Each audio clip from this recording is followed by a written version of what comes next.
परिपरागिनी, हम अपने उद्देश्य के लिए रूपनगर जाना चाहते हैं, लेकिन हमें कोई पथ समझ में नहीं आ रहा। क्या आप हमारी कोई सहायता कर सकती हैं? अवश्य करूंगी युवराज।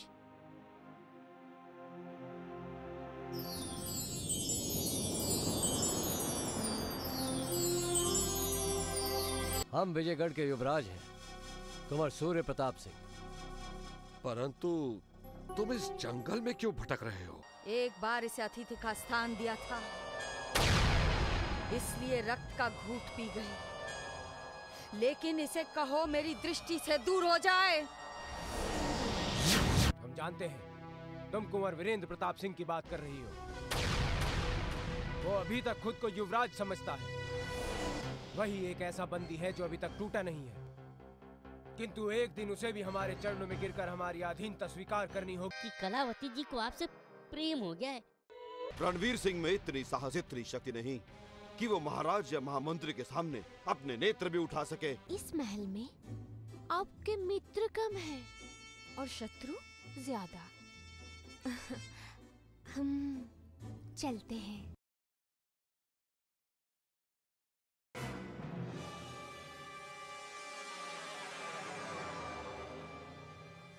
मंत्रीवर रणवीर सिंह?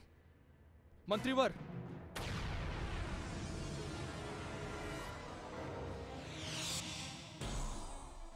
नागराज का प्रणाम।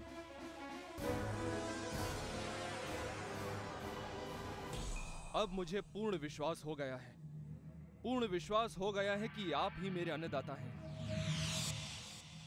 अन्यथा आपको पीछे से देखकर एक बार को तो मुझे स्वप्न देखने जैसा भ्रम हो गया था।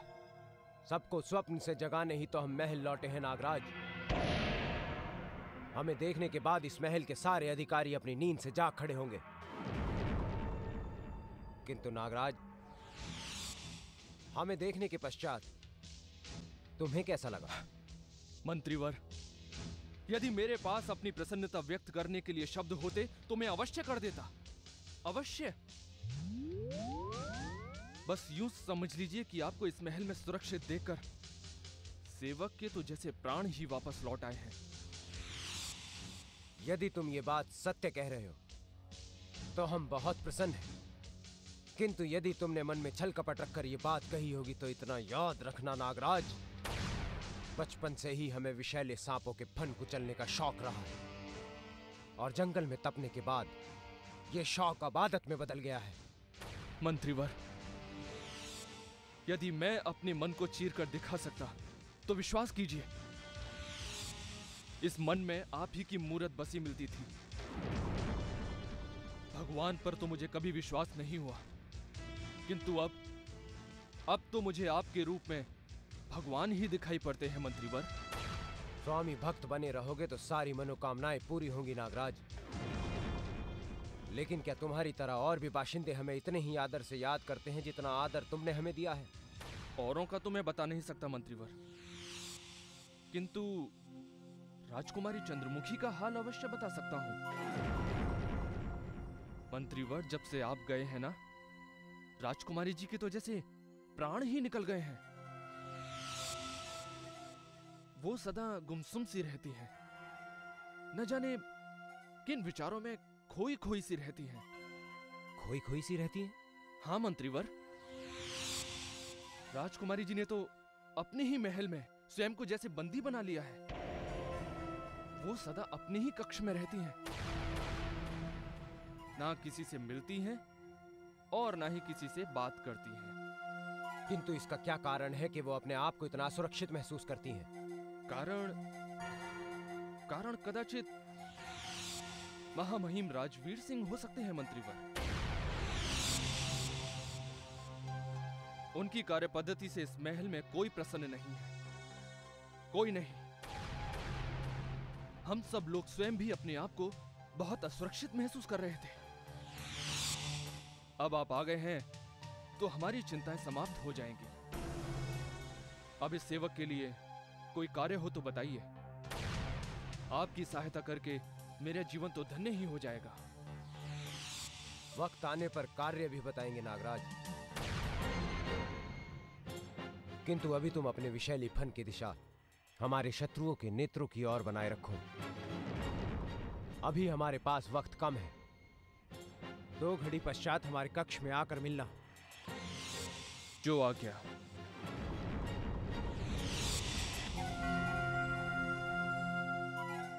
नागराज, ये सपोला बिल में वापस कैसे आ गया?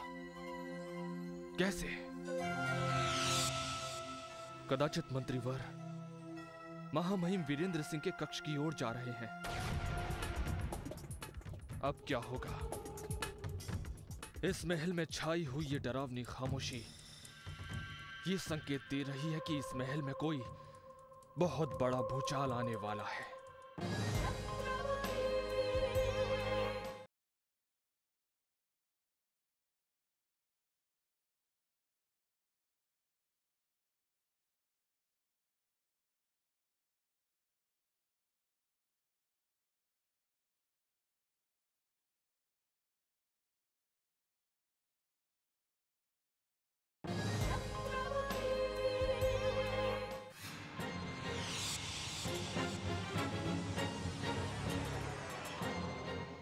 महामंत्री जी को रणवीर सिंह का प्रणाम।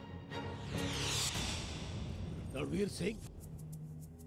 समझ में नहीं आता, आप हमें देखकर प्रसन्नता व्यक्त कर रहे हैं या फिर आपके पैरों तले से धरती खिसक गई है? नहीं रणवीर सिंह नहीं, तुम्हारी आयु तो पूरे 100 वर्षों की है। अभी अभी हम तुम्हें ही याद कर रहे थे। तुम्हारी कमी हमारे हृदय में हम कोने कोने में महसूस कर रहे थे। अभी अगर तुम आने में थोड़ी भी देर और कर देते तो हम स्वयं महाराज के पास जाते और तुम्हें गाजे बाजे के साथ महल में वापस लाने की प्रार्थना करते। लेकिन दुष्ट आत्माओं ने हमारी पहले ही सुन ली। सच कहते हैं रणवीर, तुम्हारे बिना बिल्कुल अकेले पड़ गए थे, बिल्कुल अकेले। ये क्या बात है? हमारे बिना इस महल में हर आदमी स्वयं को अकेला क्यों महसूस कर रहा है? लगता है कोई हमारे साथ महाषड्यंत्र खेला जा रहा है। किंतु महल के ये मूर्ख नहीं जानते, जंगल की राख छानकर रणवीर के पंजे अब और भी नुकीले हो गए हैं। इसके पंख हमने काट दिए थे, वो गिद्ध कैसे उड़कर वापस लौट आया? कैसे?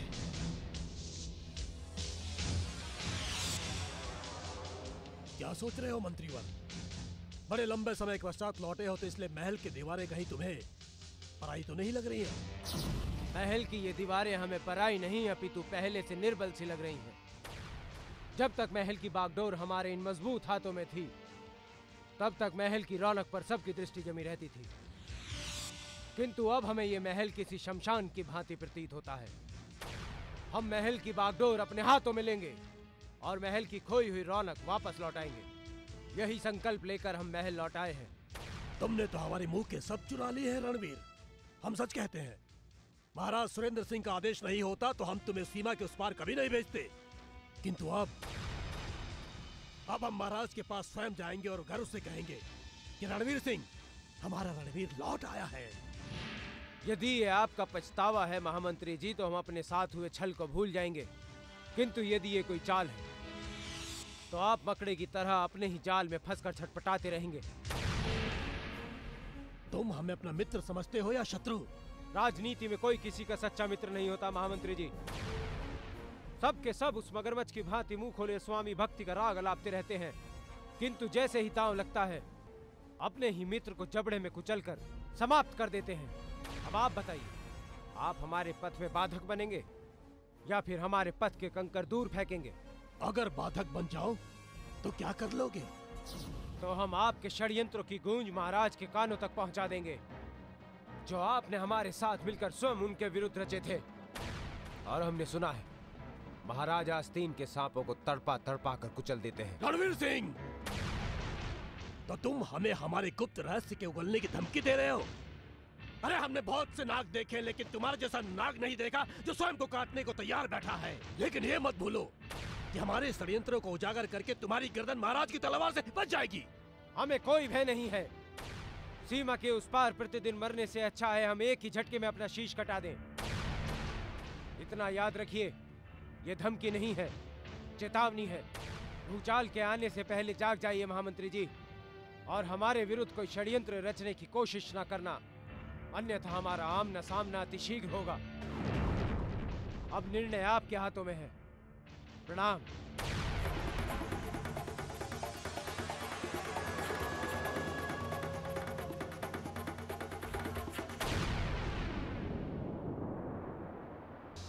महामहिम, मैं तो बोल रहा हूँ कि आप समझ जाओ। मंत्रीवर, आप मैं महामहिम को आपके महल में लौटने का शुभ समाचार सुना ही रहा था कि आप आ गए। आइए मंत्रीवर, आइए। हमारे महल लौटने का समाचार सुनकर तुम दुखी तो बहुत हुए होगे। ये आप कैसी बातें कर रहे हैं? भला आपके आने से हमें क्या कष्ट हो सकता है? आप हमारे शत्रु नहीं हैं। आप हमारे मित्र रह चुके हैं। भला आपसे हमारा क्या बैर हो सकता है? हाँ मंत्रीवर, महामहिम एकदम सत्य कह रहे हैं। आपके आने का समाचार सुनकर उन्हें अति प्रसन्नता हुई है। नागराज, जैसे गिरगिट रंग बदलता है वैसे ही तुम भी अपने रंग बदलने का प्रयत्न तो बहुत करते हो, किंतु दुख है पकड़े जाते हो। महल में चल रहे हर षड्यंत्र पर हमारी दृष्टि जमी रहती है। यदि तुमने अपनी चतुराई बंद नहीं की तो समझो इस दुनिया से तुम्हारा दाना पानी उठ गया। क्षमा करना मंत्रीवर, मेरी सच्चाई और स्वामी भक्ति पर संदेह मत कीजिए। मैं तो पहले भी आप ही का सेवक था और आज भी आप ही का सेवक हूँ अन्नदाता। फिर मुझसे ऐसी कौन सी भूल हो गई जो आपने मुझ पर उंगली उठा दी? बंद करो अपना ये नाटक। हमने तुम्हें दूध पिलाकर पाला है नागराज, इसलिए तुम्हारी नस नस पहचानते हैं। और राजवीर सिंह,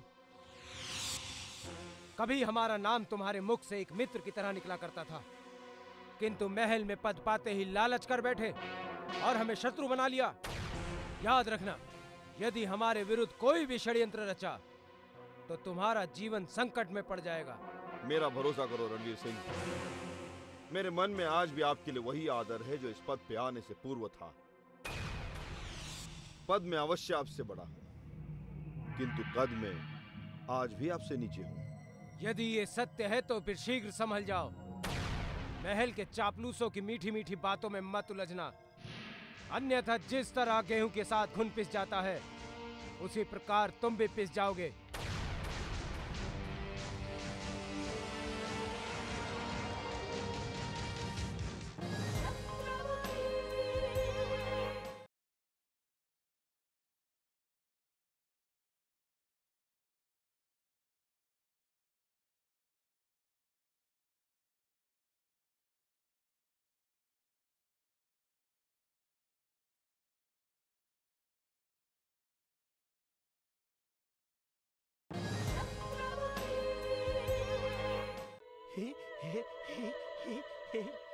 सरकार, सरकार, चलिए, बिल्ली ने रास्ता काट दिया, हम पीछे के द्वार से जाते हैं। बिल्ली? हाँ। म्याऊं। हाँ। कहाँ है बिल्ली? हमें बिल्ली बहुत पसंद है। कहाँ है? हाँ? कलावती। देखा चंगू मंगू, जब भी बिल्ली रास्ता काटती है ना तो कलावती नजर आती है। तुम दोनों यही ठहरो, हाँ? हम कलावती के पास जाकर क्षमा मांग के आते हैं। किस बात के लिए सरकार? तुम दोनों भूल गए, तुम दोनों हमें कहा था कि वो हमें कक्ष में मिलने आई थी और हम कक्ष में पड़े पड़े सो रहे थे, इसलिए हम उन्हें उनके प्रेम निवेदन के लिए धन्यवाद देंगे। तुम लोग यही ठहरो। चंदू, अब तो मारे गए, हमारा झूठ पकड़ा जाएगा। कलावती जी, कलावती जी, कलावती जी, तुम हमें मिलने हमारे कक्ष में आई थी ना, और हम तुम्हें मिल ना सके, इसलिए क्षमा कर दीजिए ना। क्या कहा? हम तुमसे मिलने तुम्हारे कक्ष में आए थे? हाँ। ये किसने कह दिया तुमसे? हम सब जानते हैं, सब जानते हैं हम, क्योंकि इस महल में हमारे गुप्तचर चारों ओर फैले हुए हैं, और ये गुप्तचर तुम पर भी दृष्टि रखते हैं और देखते हैं कि कहीं कोई मन चला तुमसे छेड़छाड़ ना कर सके। हाँ, तो इस मूर्ख को चंगू मंगू ने बहकाया है। ये मस्खरी तो उन दोनों कबूतरों की ही हो सकती है।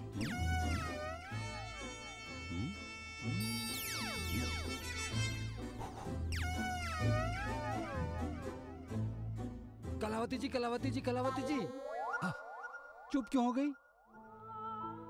चंगू मंगू को सब बता दिया, हमसे बताने में लज्जा आ रही है। हमें लज्जा आती है?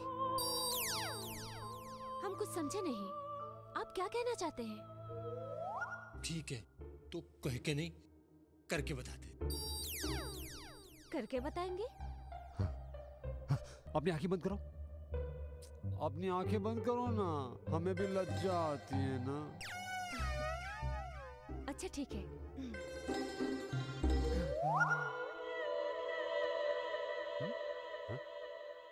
चंगू, लगता है आज अपनी ग्रह दशा ठीक नहीं है। पिटाई का शुभ अवसर आ ही गया। मगर क्यों? अरे क्योंकि सरकार के पत्थर जैसे गालों पर कलावती के हथौड़े जैसे तमाचे पड़ने वाले। सरकार जैसी कौन सी भूल हो गई? अरे सरकार से भूल नहीं, भूल तो हमसे हो गई। अरे सरकार को खुश करने के लिए हमने उनसे झूठ बोला था कि कलावती जो उनसे मिलने उनके कक्ष में आई थी। अब देखना।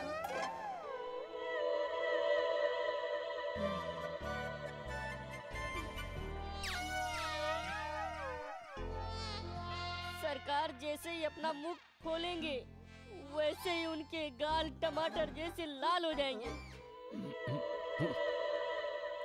आंखें नहीं खोलना। हाँ,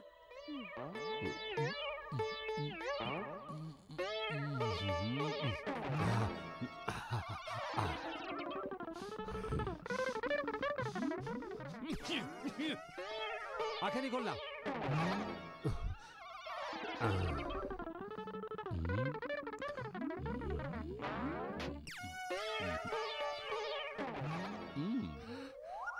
अब आंखें बंद कर। आंखें क्यों बंद कर लो? अरे क्योंकि तू अपने सरकार को पिटता हुआ कैसे देख सकता है? दूस बंद कर आंखें।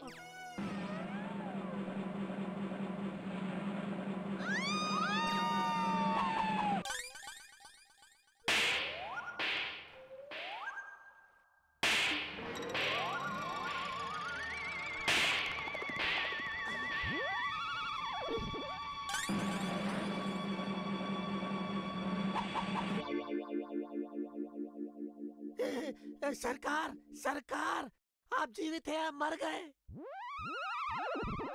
अरे चंगू, सरकार बोल नहीं रहे, कहीं मर तो नहीं गए? सरकार को ही पूछते हैं।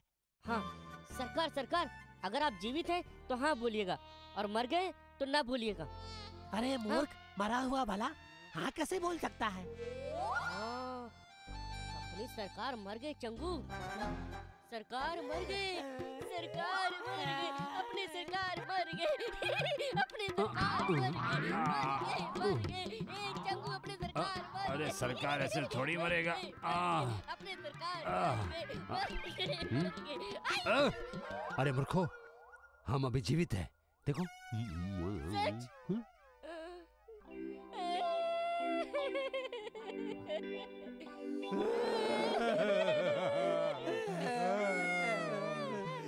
सरकार, आप रो रहे हैं, आपको कलावती की याद आ रही है क्या? नहीं, कलावती की नहीं, हमें कलावती के उन थप्पड़ों की याद आ रही है जो उसने हमारे मुखड़े पे बरसाए हैं, और ऐसे बरसाए जैसे हमारे मुखड़े पे गाल थे ही नहीं। सरकार, अभी कलावती के बाल उखाड़ दूंगा।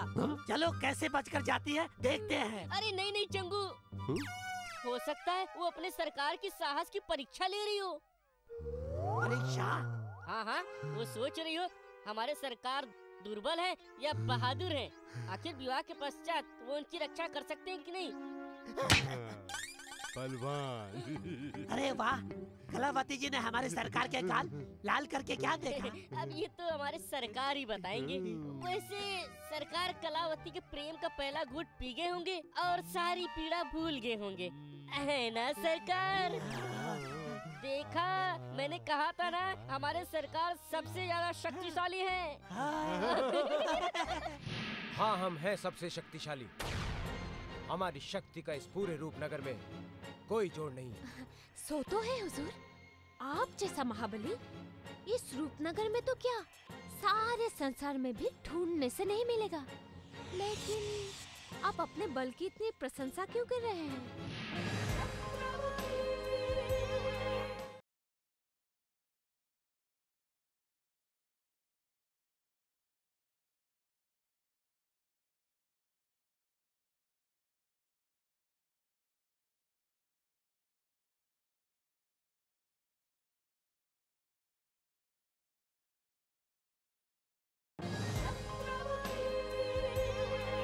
वो कहते हैं ना कि अपने मुंह मियाँ मिट्ठू बनना।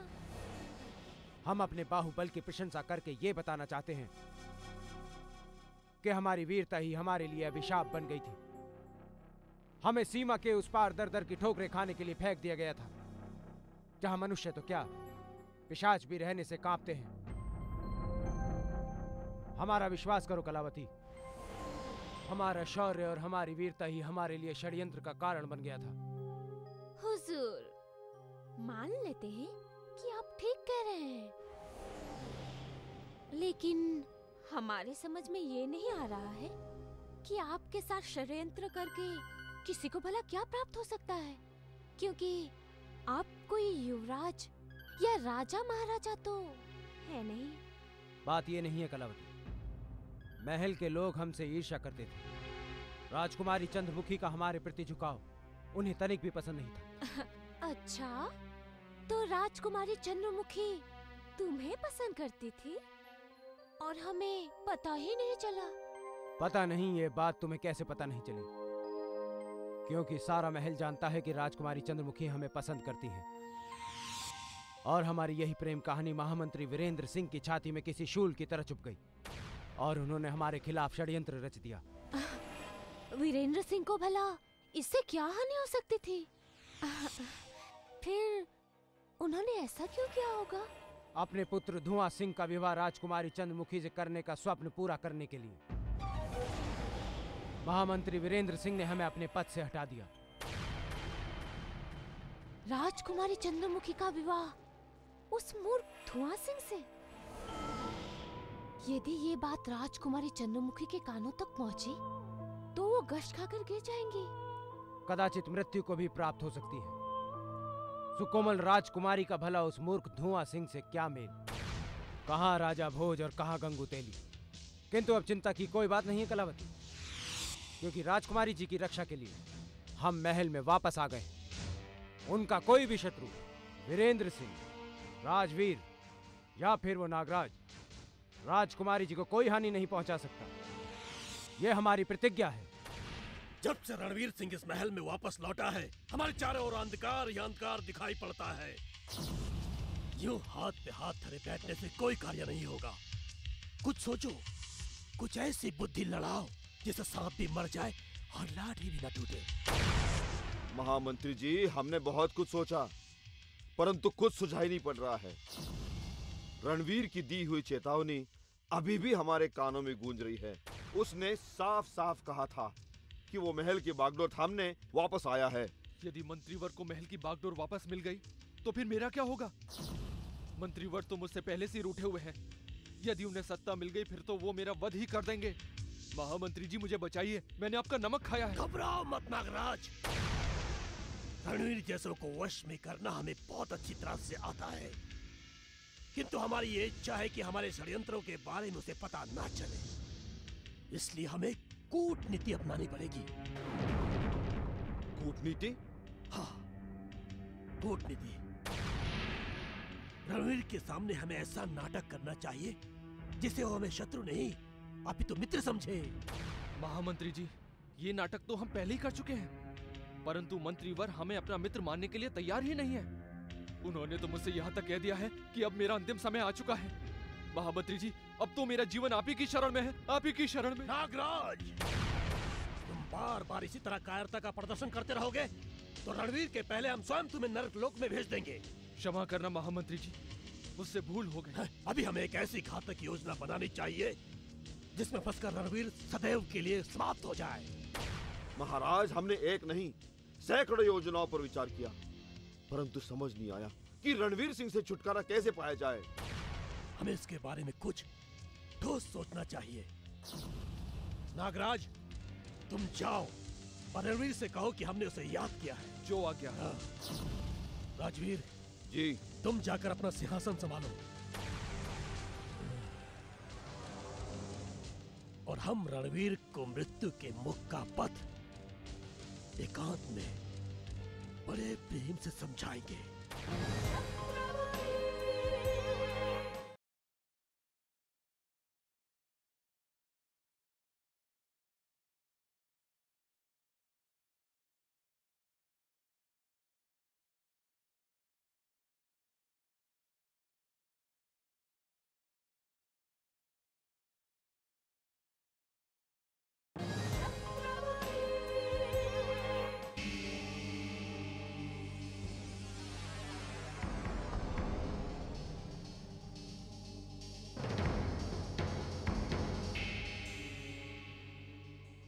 मंत्रीवर प्रणाम।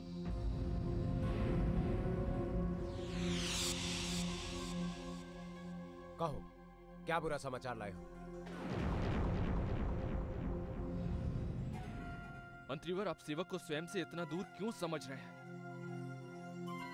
जब से आप ये महल छोड़कर गए हैं मंत्रीवर, एक भी दिन ऐसा नहीं बीता होगा जिस दिन मैंने आपको याद नहीं किया होगा। मंत्रीवर, मेरा विश्वास कीजिए, मैं पहले भी आपका सेवक था और आज भी आपका ही सेवक हूं। हम अच्छी तरह से जानते हैं कि तुम किसकी सेवा कर रहे हो।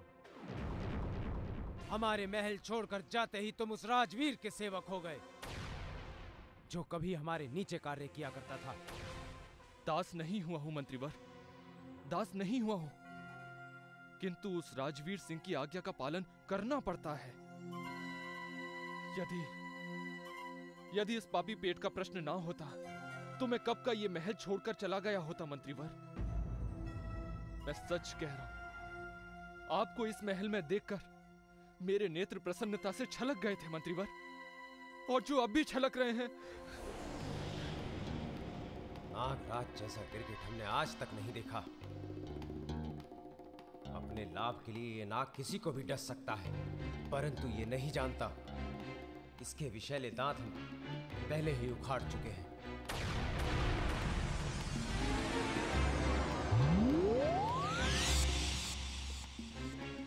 मंत्रीवर, अब मेरी सच्चाई की और अधिक परीक्षा मत लीजिए। आप देख लेना, समय आने पर यह सेवक आपके लिए अपने प्राण भी त्याग देगा। विश्वास कीजिए, महामंत्री जी ने अभी कुछ ही समय पूर्व मुझे अपने कक्ष में बुलाया था आपके बारे में जानने के लिए। मैंने उन्हें एक ही शब्द में उत्तर दे दिया। मैंने उनसे कहा, जैसे हनुमान जी के लिए भगवान राम थे, वैसे ही मेरे लिए मंत्रीवर भगवान राम जैसे हैं। तुम्हारी स्वामी भक्ति से हम प्रसन्न तो हैं नागराज, किंतु इतनी शीघ्रता से भरोसा नहीं किया जा सकता। लेकिन हाँ, यदि तुम हमारे आदेश पर अपने प्राण त्याग सकते हो तो भरोसा किया जा सकता है। आप आदेश करें, आदेश करें मंत्रीवर। मैं अभी अपनी तलवार से स्वयं की गर्दन काटकर आपके चरणों में रख दूंगा। अब तुम पर हमारा भरोसा लौटने लगा है, किंतु आज हम तुमसे तुम्हारे प्राण नहीं मांगेंगे। समय आने पर तुम्हें अपनी प्रतिज्ञा पूरी करनी होगी नागराज। अब बताओ, हमारे कक्ष में कैसे आना हुआ?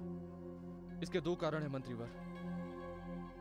एक तो मुझे आपकी कुशलता पूछनी थी, और दूसरा महामंत्री जी का संदेश आप तक पहुंचाना था। कैसा संदेश? महामंत्री जी ने किसी अत्यंत आवश्यक कार्य के लिए आपको याद किया है।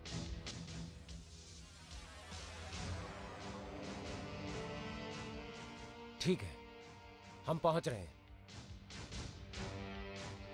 अब मुझे आज्ञा दीजिए।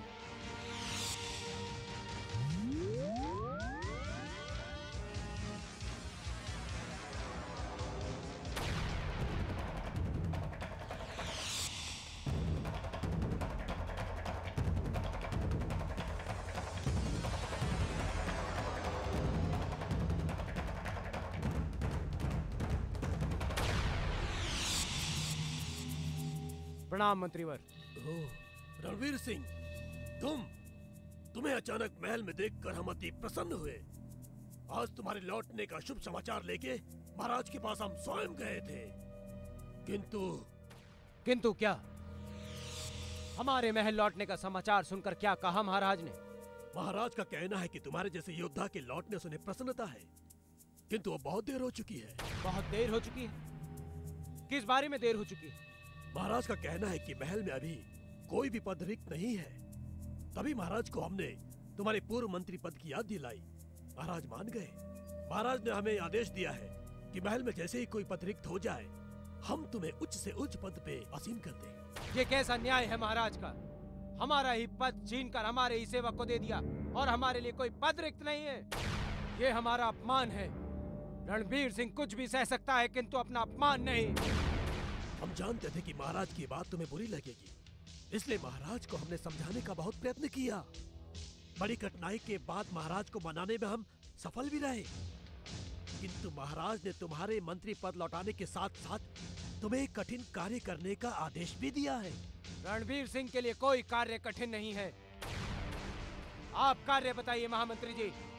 उसे पूर्ण करने के पश्चात ही हम महाराज से मिलेंगे और कहेंगे कि महाराज, रणवीर सिंह इस महल में एक ऐसा अकेला योद्धा है जो इसकी सुरक्षा की बागडोर पूर्ण रूप से संभाल सकता है।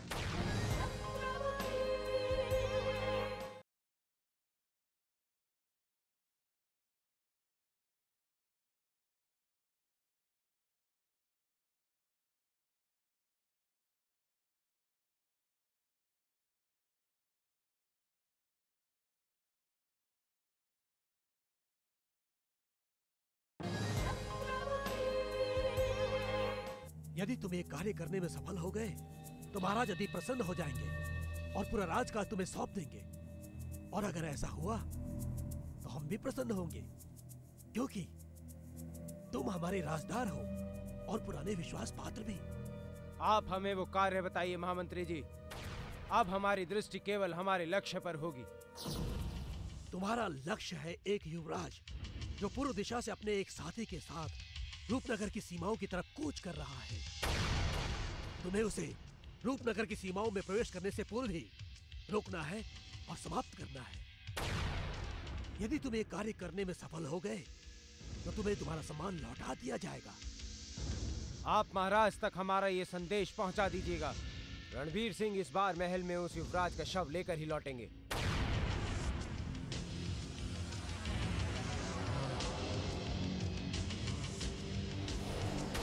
क्या महामंत्री ने रणवीर सिंह को महल में रहने की अनुमति दे दी है?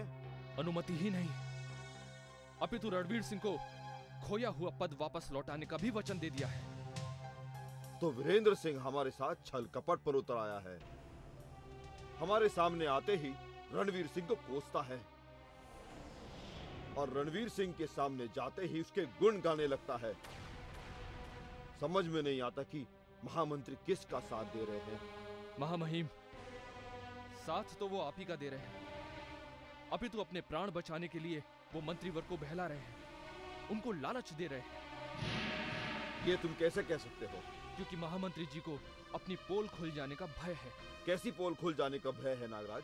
महामहिम, मंत्रीवर के पास महामंत्री जी के कुछ ऐसे ऐसे रहस्य हैं जिन्हें यदि वो महाराज के सामने खोल दें तो महामंत्री जी को अपने प्राण बचाने भारी पड़ जाएंगे।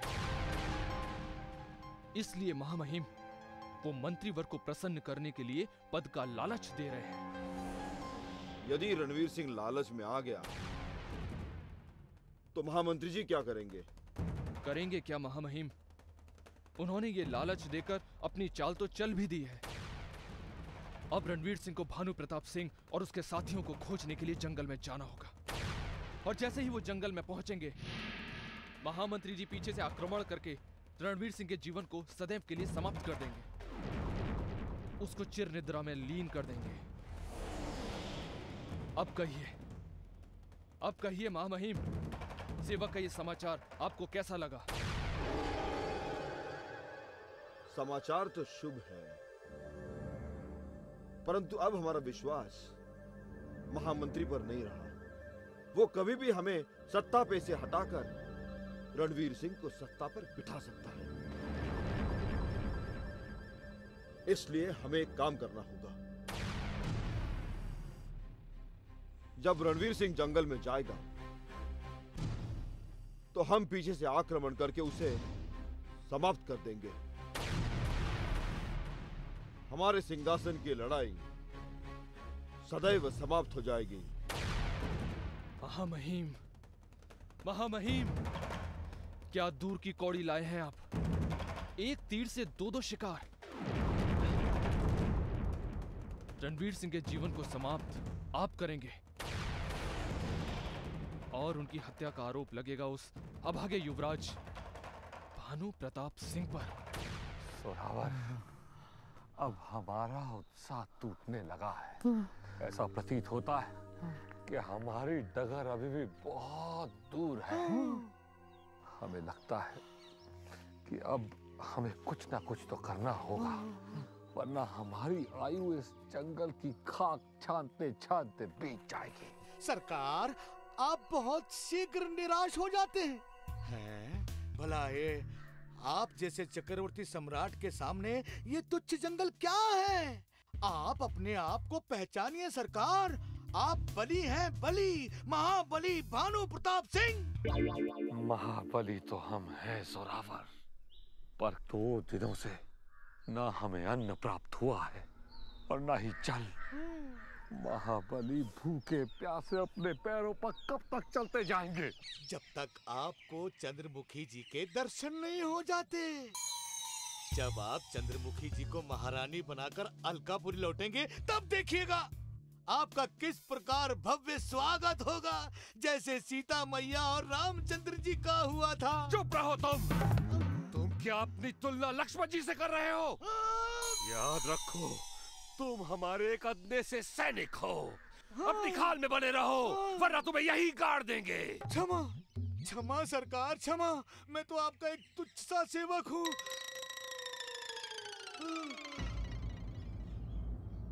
सरकार, कोई महापुरुष चले आ रहे हैं।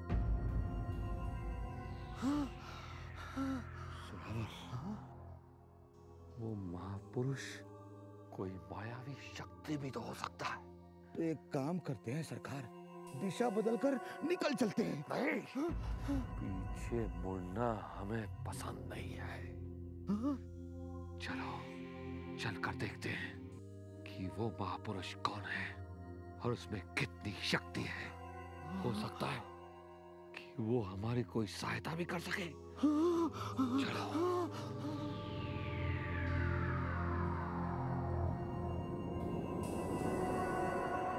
प्रणाम महर्षि जी। प्रसन्न रहो वत्स। ये हमारे युवराज हैं, अलकापुरी युवराज भानु प्रताप सिंह, और मैं इनका सेवक जोरावर सिंह। हम पथ भटक गए हैं। वो तो दिखाई दे रहा है वत्स, किंतु युवराज, राजमहल छोड़कर वनों में भटकने का क्या कारण है? कारण है राजकुमारी चंद्रमुखी। हम राजकुमारी चंद्रमुखी के राज्य में पहुंचना चाहते हैं। उचित मार्गदर्शन दीजिए ताकि हम शीघ्र से शीघ्र रूपनगर पहुंच सके। मार्गदर्शन तो हम कर सकते हैं वत्स, किंतु रूपनगर पहुंचना कठिन ही नहीं अपितु असंभव है। युवराज भानु प्रताप सिंह के लिए कुछ भी असंभव नहीं है। ये तो केवल वन है। यदि चंद्रमुखी पाताल लोक में भी होती तो हम वहां भी पहुंच जाते। आप केवल मार्गदर्शन दीजिए महर्षि जी। अधिक उत्साह में दिग्भ्रमित मत हो जाना वत्स। राजकुमारी चंद्रमुखी को पाने के लिए संसार की चारों दिशाओं से राजा महाराजा युवराज गए तो, किंतु वापस नहीं लौटे। या तो उन्हें पथ पर मृत्यु को प्राप्त होना पड़ा, या फिर रूपनगर के सैनिकों द्वारा बंदी बना लिए गए। मुझे स्मरण है, एक युवराज अपने भाई को खोजता हुआ इसी वन में भटकता हुआ मिला था। वो अपने भाई तक ईश्वर जाने कब पहुंचेगा, किंतु हमें इतना अवश्य ज्ञात है कि उसका भाई विजेंद्र प्रताप सिंह आज भी रूपनगर में बंधक है।